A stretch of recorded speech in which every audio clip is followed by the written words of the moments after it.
La controverse de Sion de Douglas Reed chapitre 32.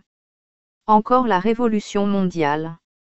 Les triomphes simultanés du bolchevisme à Moscou et du sionisme à Londres la même semaine de 1917 furent des événements distincts seulement en apparence.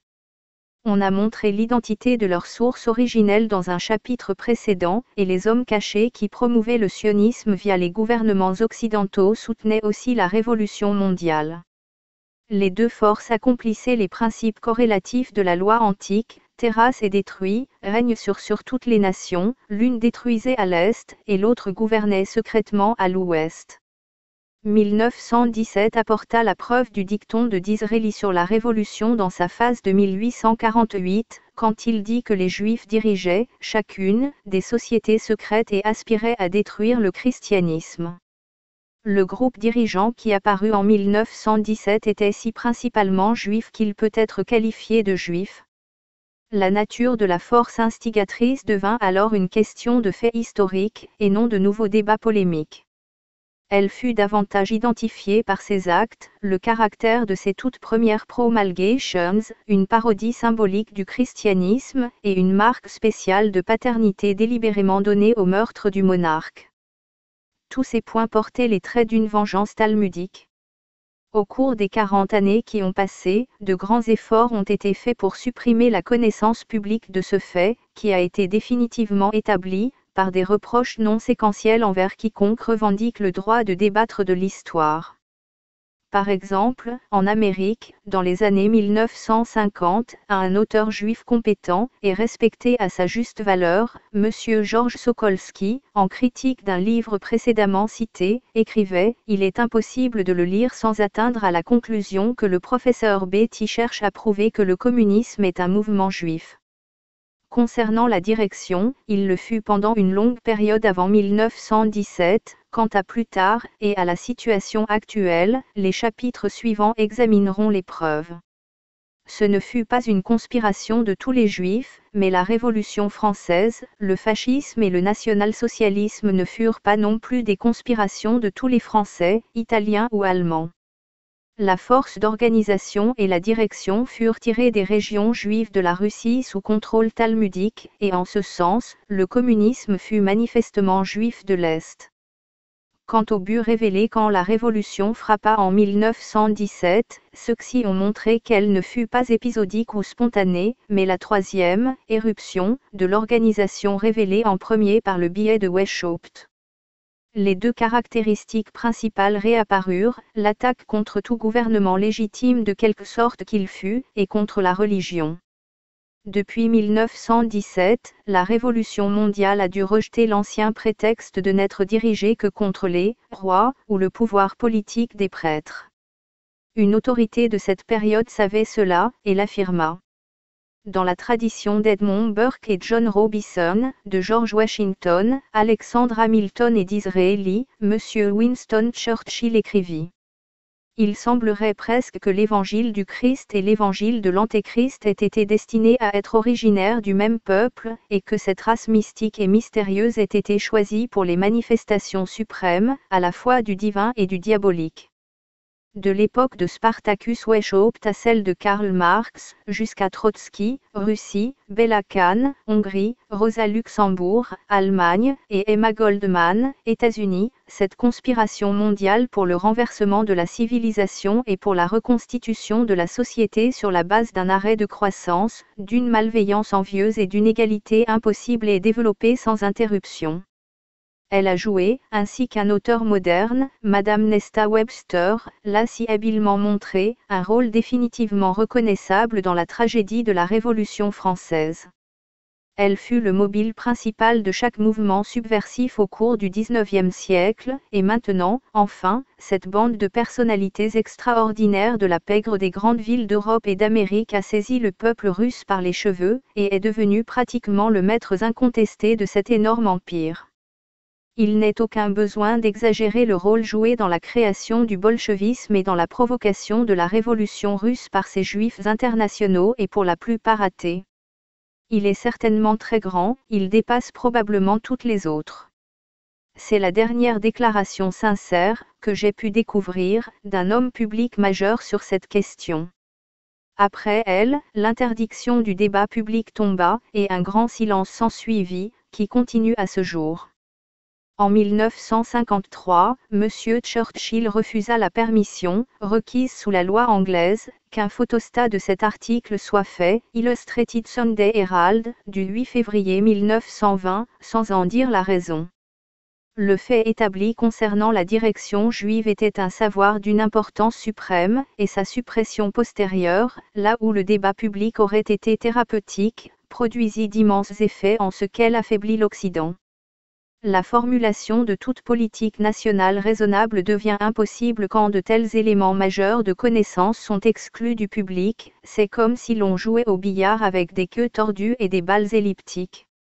Son succès à cet égard, plus que toute autre chose, montre la force de la conspiration, comme dans la période précédente, de messieurs Robison, Baruel et Morse.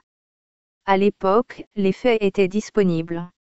Le livre blanc du gouvernement britannique de 1919, Rache, numéro 1, à collection of Report on Bolshevism, citait le rapport envoyé à M.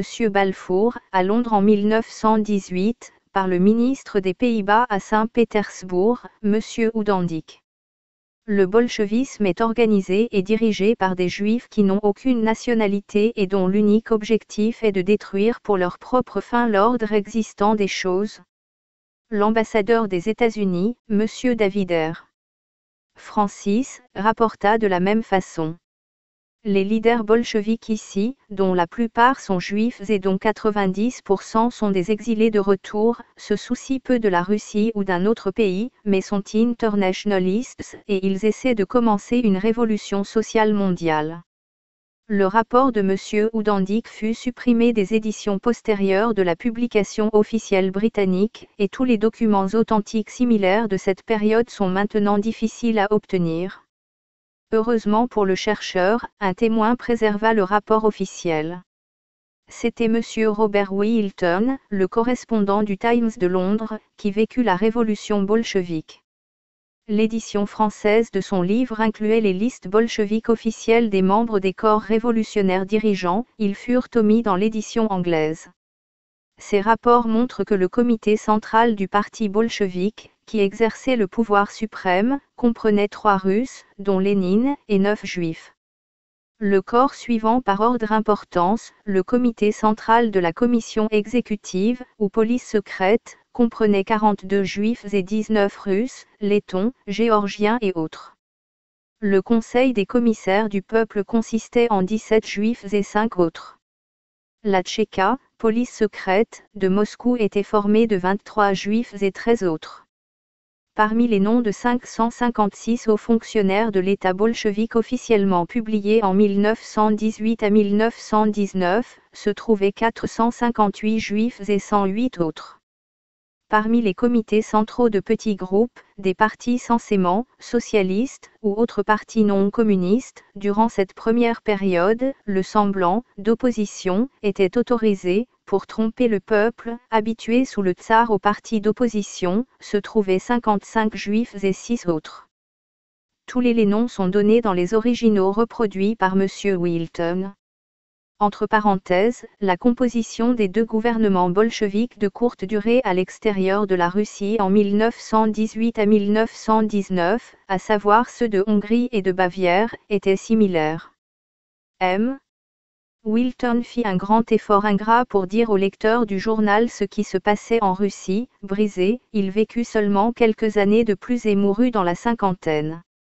Il ne choisit pas la tâche de rapporter l'événement le plus capital qui croisa jamais le chemin du devoir d'un journaliste, elle lui incombait. Éduqué en Russie, il connaissait parfaitement le pays et sa langue, et était tenu en haute estime par les Russes, tout comme par l'ambassade britannique. Il observa les émeutes de la fenêtre du bureau du Times, contigu à la préfecture, où les ministres du régime en effondrement avaient trouvé refuge. Entre l'apparition du gouvernement Kerensky, au printemps 1917, et la prise de pouvoir par les bolcheviks en novembre 1917, son devoir fut de rapporter un phénomène entièrement nouveau dans les affaires mondiales, l'accession d'un régime juif à une suprématie despotique en Russie et au contrôle déclaré de la révolution mondiale. À ce moment, il en vint à se rendre compte qu'on ne lui permettrait pas de rapporter fidèlement ce fait. L'histoire secrète est relatée, avec une sincérité surprenante, dans The Official History, l'histoire officielle NDT de son journal, le Times, publié en 1952.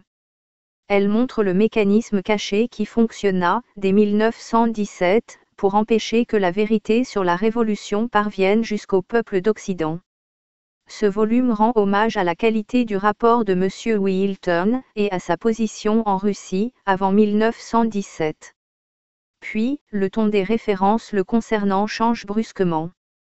Les premiers avertissements de M. Wilton sur ce qui allait arriver en 1917, dit le livre, n'affectèrent pas immédiatement la politique du journal, en partie parce que leur auteur n'inspirait pas une totale confiance. Pourquoi, si son travail et sa réputation antérieure étaient si bons? La raison transpire. Le récit continue sur le fait que M. Wilton commença à se plaindre de l'étouffement ou de la suppression de ses messages. Puis, le Times commença à publier des articles sur la Russie écrits par des hommes qui avaient peu de connaissances du pays. En conséquence, les éditoriaux sur la Russie prirent le ton, exaspérant pour M. Wilton, dont les lecteurs de journaux devinrent familiers durant les décennies suivantes. Ceux qui croient en l'avenir de la Russie en tant que démocratie libre et efficace observeront la justification du nouveau régime avec une confiance patiente et une compassion fervente. Chaque incident de l'expérience de M. Wilton à Moscou, que le colonel Ruppington était en train de partager à Londres, se répéta au cours de ma propre expérience et celle d'autres correspondants, à Berlin, en 1933 à 1938. L'interrègne de 5 mois commença, durant lequel un régime juif devait reprendre le pouvoir à Kéransky. À ce moment même, son journal perdit confiance en M. Wilton. Pourquoi? L'explication émerge. The Official History du Times dit, il ne fut pas heureux pour Wilton qu'un de ses messages, répandit l'idée, jusqu'au cercle sioniste et même jusqu'au ministère des Affaires étrangères, qu'il était antisémite.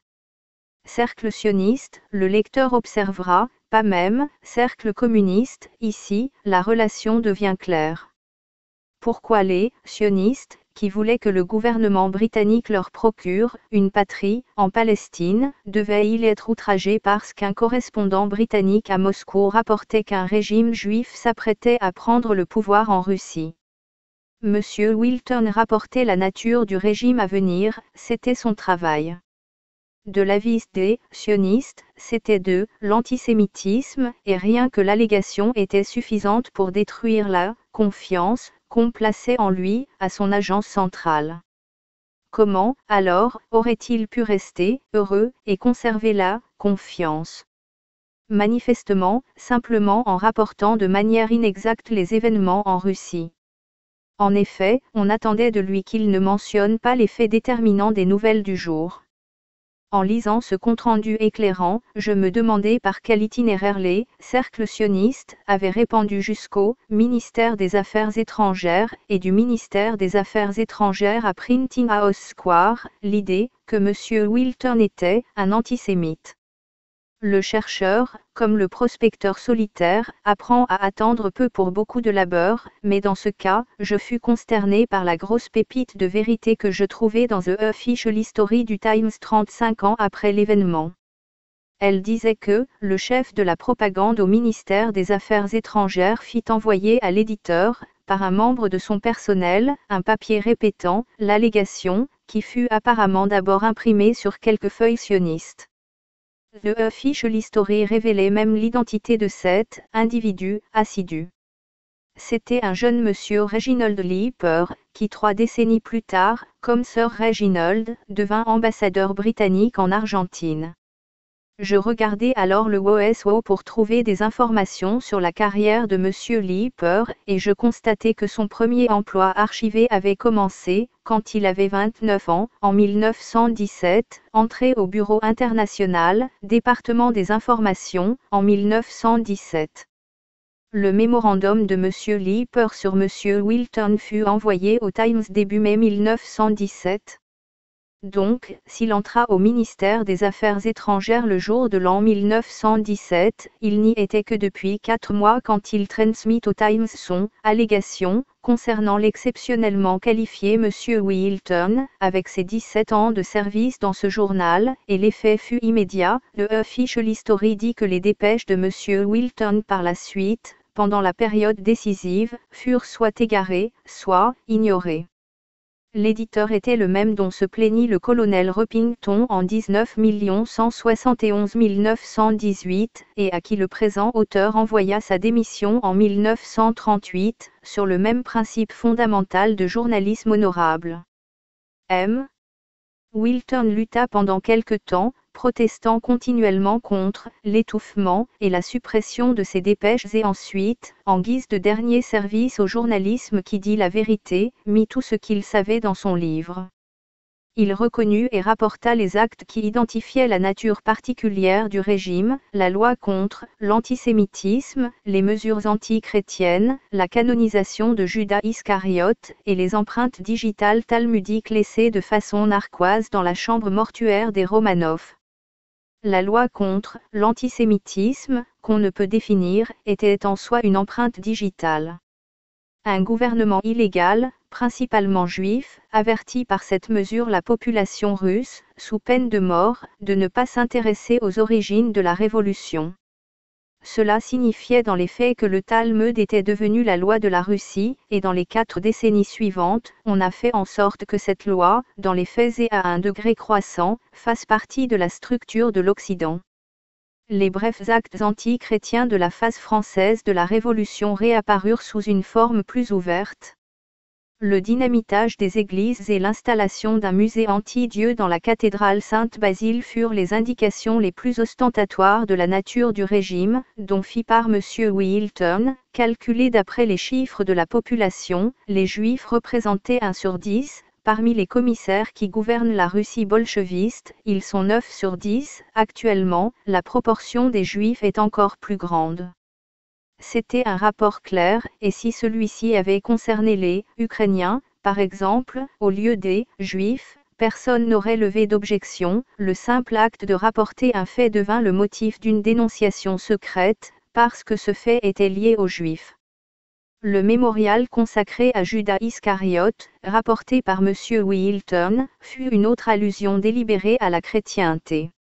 Si les dirigeants juifs voulaient simplement créer une société égalitaire en 1917, il n'y avait aucunement lieu de conférer une aura héroïque à un acte de 29 APJC. La révolution de Russie ne peut absolument pas être comprise si l'on ne saisit pas le symbolisme de cet acte. L'aspect de vengeance talmudique sur le païen fut indubitablement donné au massacre de cette période. En août 1918, un juif, Kanejissé, abattit un juif, Ouriski, là-dessus, un juif, Peters, à la tête de la Tchéka de Petrograd ordonna qu'une terreur de masse soit exercée sur les Russes, et un autre juif, Zinoviev, exigea que 10 millions de Russes soient annihilés. Le livre blanc du gouvernement britannique sur le bolchevisme, 1919, rapporte le massacre des paysans russes qui suivit. De loin, l'acte le plus significatif fut la forme donnée au meurtre de la famille Romanov. Sans M. Wilton, cette histoire n'aurait jamais atteint le monde, qui jusqu'à ce jour croit peut-être que la femme et les enfants du tsar finirent leur vie naturellement, sous garde protectrice. Le tsar agit de façon constitutionnelle jusqu'à la fin, abdiquant sur le conseil de ses ministres, le 5 mars 1917. Ensuite, pendant la période Kerensky et ses premières retombées, il fut relativement bien traité pendant une année, comme prisonnier d'un commandant russe et de garde russe, à Tobolsk. En avril 1918, alors que le régime juif avait pris le contrôle, il fut transféré, sur l'ordre de Moscou, à Ekaterinbourg. Les gardes russes furent alors limogés, et leur place à l'intérieur de sa maison-prison fut prise par des hommes dont l'identité n'a jamais été établie. Les Russes locaux s'en souvinrent plus tard comme de Lettons, les seuls soldats rouges parlant une langue étrangère qu'ils eussent connue, mais il semble qu'ils furent amenés de Hongrie. La place du commandant russe fut prise par un juif, Yakov Yurovsky, le 7 juillet. Cela compléta la chaîne de ravisseurs juifs depuis le sommet, Moscou, en passant par le soviet régional de l'Oural, jusqu'à sa prison à Ekaterinbourg, qui se trouve en Oural. Le véritable dirigeant de la Russie était alors le terroriste Yakov Sverdlov, le président de la Tchéka de Moscou, qui était juif. La Tchéka d'Ekaterinbourg était dirigée par 7 juifs, l'un d'entre eux étant Yakov Yurovsky. Le 20 juillet, le soviet de l'Oural annonça qu'il avait abattu le tsar et envoyé sa femme et ses fils dans un endroit sûr. La Tchéka de Moscou publia une annonce semblable, signée par Sverdlov, approuvant l'action du soviet régional de l'Oural. À ce moment-là, toute la famille était morte. La vérité ne devint connue que par le hasard qui fit qu'Ekaterinbourg tomba aux mains des armées blanches le 25 juillet, que M. Wilton les accompagnait, et que leur commandant, le général Dieterich, un célèbre criminologue russe, M. Sokolov, et M. Wilton révélèrent les preuves enterrées. Quand les troupes blanches se retirèrent, M. Wilton emporta les preuves, elles apparaissent dans son livre, et incluent de nombreuses photographies. Les meurtres avaient été perpétrés sur ordre d'eux, et en consultation constante avec Sverdlov à Moscou, on découvrit des enregistrements de conversations téléphoniques entre les tchéquistes et lui à Ekaterinbourg. Parmi ceux-ci, se trouvait un rapport qui lui était adressé, venant d'Ekaterinbourg et disant « Hier, un courrier est parti avec les documents qui vous intéressent ». Ce courrier était l'assassin en chef, Yurovsky, et les investigateurs pensèrent que les documents étaient les têtes des Romanov, étant donné qu'on n'avait retrouvé aucun crâne ou os de crâne. 27. Le 12 avril 1989, des nouvelles ahurissantes arrivèrent d'Union soviétique, disant que les os de la famille royale Romanov avaient été trouvés dans un charnier, dans la forêt de Kopsiaki. En fait, des historiens amateurs les avaient découverts, guidés par Alexandre Avdonin et Joly Ryabov, en 1979. En 1991, les autorités soviétiques ouvrirent la tombe peu profonde, guère plus d'1 mètre de profondeur, où les squelettes gisaient depuis des décennies. Ils découvrirent les squelettes enchevêtrés de 9 personnes, ainsi que des bouts de corde et des pots d'acide sulfurique brisés. En 1989, une équipe d'anthropologues, travaillant à partir de photographies et du rapport écrit par Yakov Yurovsky, localisa la tombe. Sous la surveillance du Dr Maples, presque 1000 fragments d'os furent assemblés en 5 squelettes féminins et 4 masculins. L'équipe médico-légale américaine, menée par Maples et plus tard soutenue par Falsetti, analysa les dents et les os, et conclut que la femme qui manquait était la jeune Anastasia de 17 ans. Les Américains furent abasourdis par la brutalité du crime.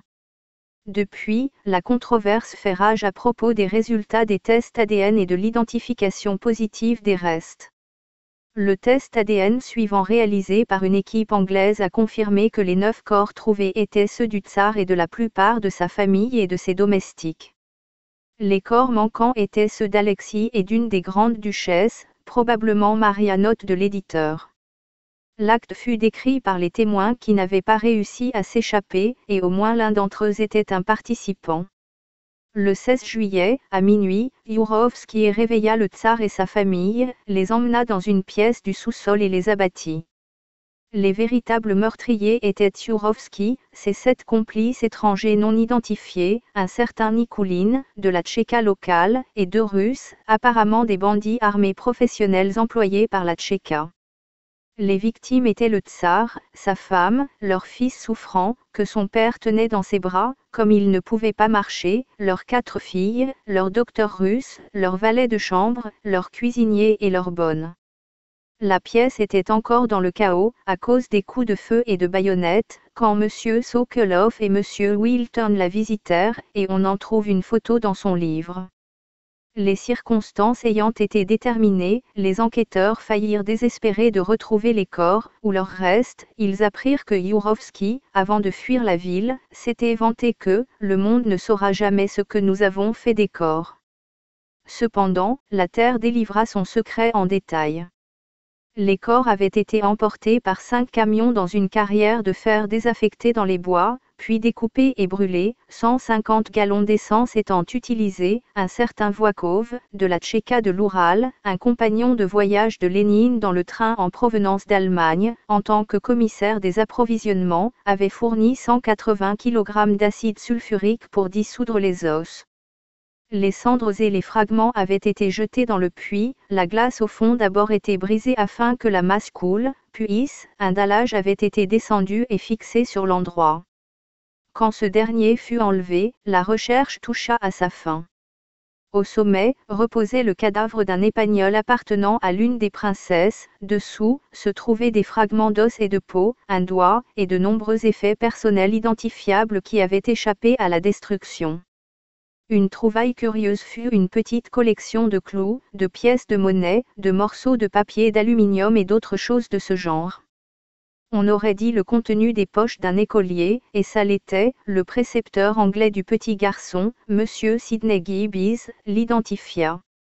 Les précautions prises pour se débarrasser des corps et des autres preuves étaient du genre que seuls des criminels ayant une longue expérience de leur métier auraient pu inventer. Elles ressemblent aux méthodes utilisées dans la guerre des Gagnes, pendant la période de la Prohibition, aux États-Unis. Ces découvertes, devenant connues du monde extérieur, exposèrent le mensonge de l'annonce de Sverdlov disant que seul le tsar avait été exécuté, et sa famille envoyée dans un endroit sûr. Les meurtriers mirent en scène un faux procès de 28 personnes, sur l'accusation d'avoir assassiné le tsar et sa famille. Seuls 8 noms furent publiés, tous inconnus en ce qui concernait le crime, et on déclara que 5 personnes avaient été abattues, qui, si même elles existaient, n'auraient pu y prendre part. L'assassin principal, Sverdlov, fut tué peu après au cours de quelques querelles de parti, et des milliers d'innocents moururent dans les massacres aveugles qui suivirent. Ekaterinbourg fut renommé Sverdlovsk, pour conférer une renommée permanente au rôle joué dans cet acte symbolique. La raison principale du récit des détails du pogrom des Romanov est de pointer vers l'empreinte digitale, qui fut laissée dans la pièce où ce pogrom s'accomplit. Un des assassins, vraisemblablement leur leader, resta pour exulter et inscrire une signature significative sur le mur, qui était couvert d'inscriptions obscènes ou railleuses en hébreu, magyar et allemand. Parmi celles-ci, se trouvait un distique qui reliait délibérément l'acte à la loi de la Torah Talmud, et qui l'offrait ainsi à la postérité, comme exemple de l'accomplissement de cette loi et de la vengeance juive telle que comprise par les Lévites. Il fut écrit en allemand par quelqu'un qui parodia le poète juif, les vers de Heinrich Heine sur la mort de Balthazar, le potentat imaginaire dont le meurtre est décrit dans Daniel comme la punition de Dieu pour un affront fait à Jude. Belsazar ward aber in selbige Nacht von selbigen Knöchten umgebracht. Dans la même nuit Balthazar fut assassiné par ses mêmes serviteurs, NDT. Le parodiste, passant sardoniquement en revue les dégâts, adapta ses vers à ce qu'il venait de faire. Belsazar ward in selbige Nacht von selbigen Knöchten umgebracht. Dans la même nuit Balthazar fut assassiné par ses serviteurs, NDT. Aucun indice plus clair du motif et de l'identité ne fut jamais laissé. La révolution n'était pas russe, l'éruption fut provoquée en Russie, mais la révolution avait partout ses amis en haut lieu. À cette période, 1917 à 1918, le chercheur est capable pour la première fois d'établir que des hommes majeurs commencèrent à apporter ce soutien secret au communisme, qu'il donnait déjà à son frère de sang, le sionisme. Cela arriva des deux côtés de la ligne de combat, une fois que les buts secrets, mais prépondérants, de la guerre entrèrent en jeu, la distinction entre « amis » et « ennemis » disparut. Les sionistes, bien qu'ils concentrassent une pression irrésistible sur les politiciens de Londres et de Washington, gardèrent longtemps leur siège à Berlin. Les communistes obtenaient un soutien décisif de l'Allemagne à un moment, et des ennemis de l'Allemagne le moment suivant. Par exemple, quand la guerre de 1914 à 1918 commença, l'Allemagne se mit à renvoyer en Russie des Russes aux tendances révolutionnaires, qui en Allemagne étaient des détenus, avec de l'argent et des passeports, afin qu'ils puissent provoquer des troubles chez eux. L'ambassadeur Gérard à Berlin à M. Hauss. M. Robert Wilton dit que la décision de fomenter la révolution en Russie fut prise formellement à une réunion de l'état-major allemand et autrichien, à Vienne, vers la fin de 1915. Le chef de l'état-major allemand, le général Ludendorff, le regretta plus tard, en envoyant Lénine en Russie, notre gouvernement assuma une grande responsabilité. D'un point de vue militaire, son voyage était justifié, car la Russie devait faire profil bas, mais notre gouvernement aurait dû veiller à ce que nous ne soyons pas impliqués dans sa chute. Cela, pris comme un cas isolé, pouvait être une simple erreur humaine, ce qui semblait être une manœuvre militaire censée produire des conséquences politiques catastrophiques non prévues quand elle fut réalisée. Mais quelle explication peut-on trouver pour les politiciens américains et britanniques, dont le principe premier militaire et politique aurait dû être de soutenir la Russie, et qui pourtant soutinrent les révolutionnaires étrangers qui firent adopter un profil bas à la Russie? J'ai déjà cité l'éditorial sur la Révolution, une démocratie libre et efficace, la justification du nouveau régime, qui parut dans le Times de Londres tandis que les dépêches de son correspondant expérimenté étaient ignorées, et que la confiance lui était retirée parce que le journal avait reçu une allégation qu'il était un antisémite. De l'autre côté de l'Atlantique, le vrai dirigeant de la République, M. Howes, confiait à son journal des sentiments semblables. Pour lui, les révolutionnaires étrangers passaient en Russie clandestinement, en période de guerre, depuis l'Occident, cette bande de personnalités extraordinaires de la pègre des grandes villes d'Europe et d'Amérique, M. Churchill, était d'honnêtes réformateurs agraires, les bolchevistes sont apparus aux Russes qui affamés de paix et de terre comme les premiers leaders faire un effort sincère pour satisfaire leurs besoins. Aujourd'hui, nous savons tout ce qui est arrivé à la soif de terre des Russes sous le bolchevisme. En 1917, les tsars et leurs ministres travaillaient dur depuis 50 ans pour satisfaire cette soif de terre et avaient été contrecarrés par l'assassinat. Apparemment, M. Howes l'ignorait. Quand la révolution fut accomplie, il donna ses instructions au président fantôme, que littéralement rien d'autre ne soit fait que l'offre d'une expression de compassion pour les efforts de la Russie pour se cimenter en une démocratie virile, et l'offre de notre appui financier, industriel et moral de toutes les façons possibles.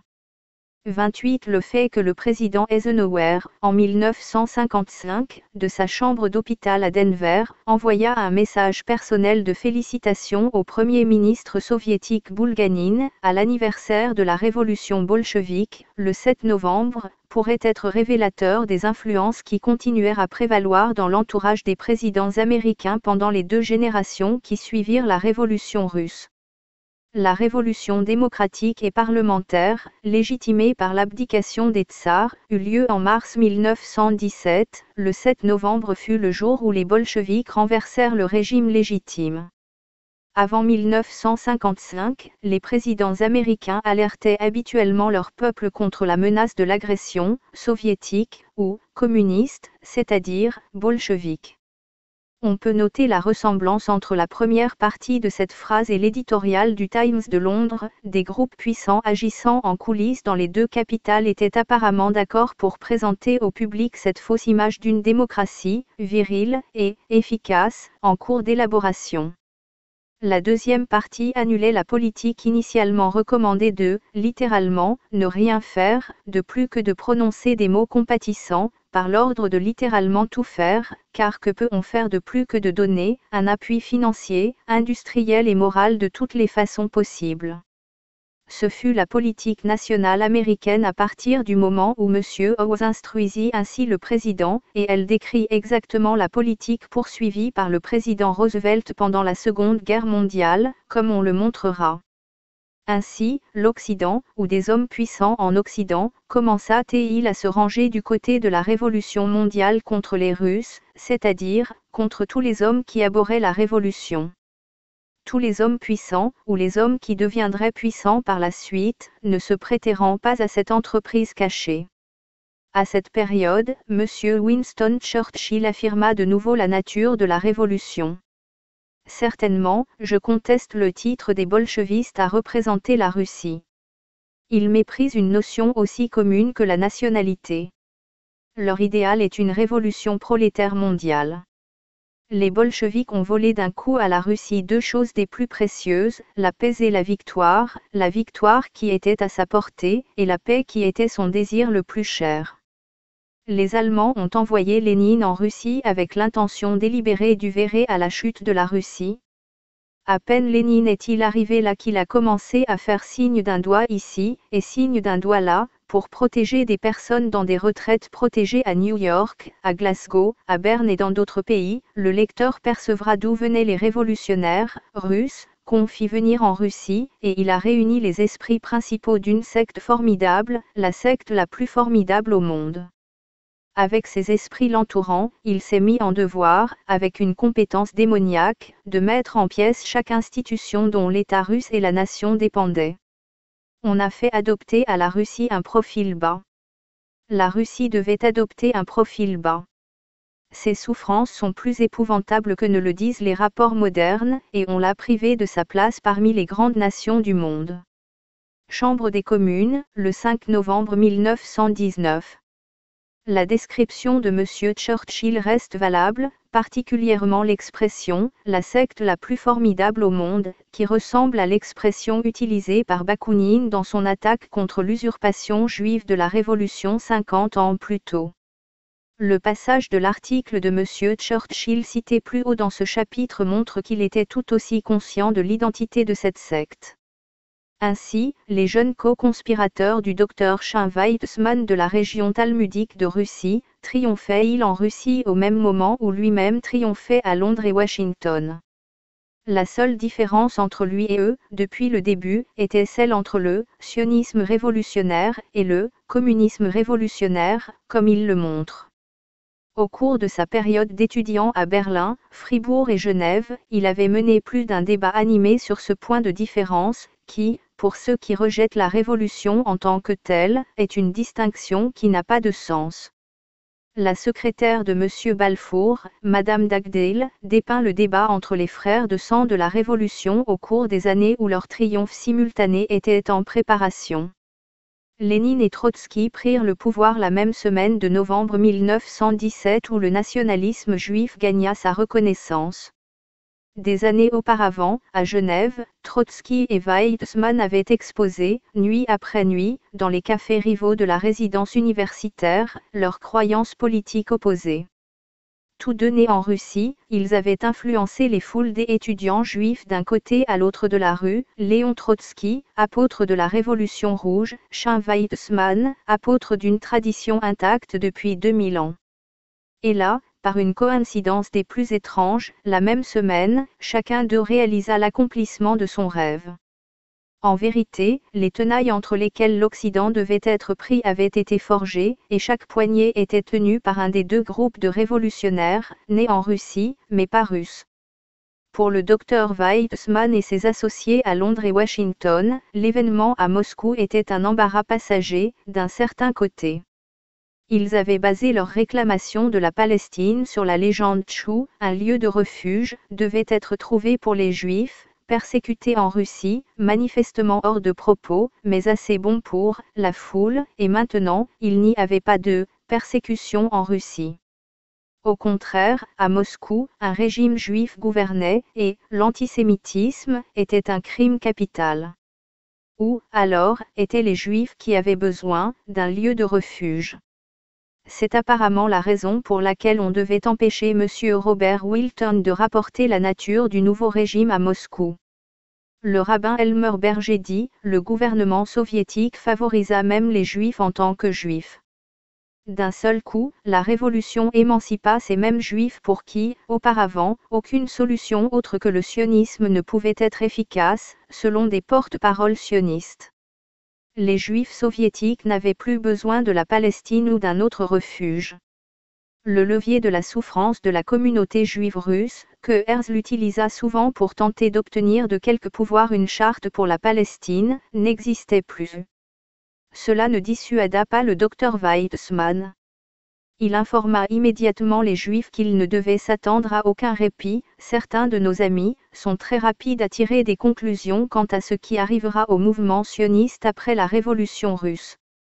Maintenant, dit-il, le stimulant le plus fort pour le mouvement sioniste a été supprimé. La communauté juive russe est libre. Rien ne peut être plus superficiel et faux que cela. Nous n'avons jamais construit notre mouvement sioniste sur les souffrances de notre peuple en Russie ou ailleurs. Ces souffrances ne furent jamais la cause du sionisme. La cause fondamentale du sionisme était, et est, la lutte indéracinable de la communauté juive pour avoir un foyer en propre. Le docteur Weizmann disait la vérité tout en mentant. Il était vrai que les organisateurs du sionisme, en leur fort intérieur, n'avaient jamais en réalité construit leur mouvement sur les souffrances de notre peuple en Russie ou ailleurs, ils étaient indifférents à toute souffrance, juive ou autre, causée par le sionisme. Mais ils avaient utilisé, nul doute là-dessus, les souffrances de notre peuple en Russie, comme argument pour assiéger les politiciens occidentaux, qui depuis M. Wilson en 1912, s'y référaient constamment. Au cours de cette semaine cruciale, la fausseté de cette entière assertion, bien que révélée, ne fit aucune différence, car le gouvernement britannique, comme Madame Dagdale le rapporta, était grandement engagé. Pas même le prétexte qu'un juif n'importe lequel, avait besoin un lieu de refuge, ne pouvait être maintenu, mais M. Lloyd George avait entrepris de conquérir la Palestine pour les juifs. L'illusion fondamentale de l'entreprise fut exposée au moment même où elle était accrochée comme un boulet au pied de l'Occident.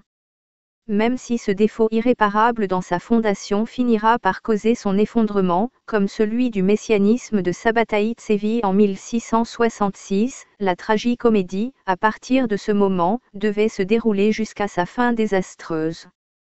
Sans un événement qui eut lieu plus tard, l'entreprise serait morte de mort naturelle en quelques années, et ne survivrait aujourd'hui dans les annales que comme la folie de Balfour.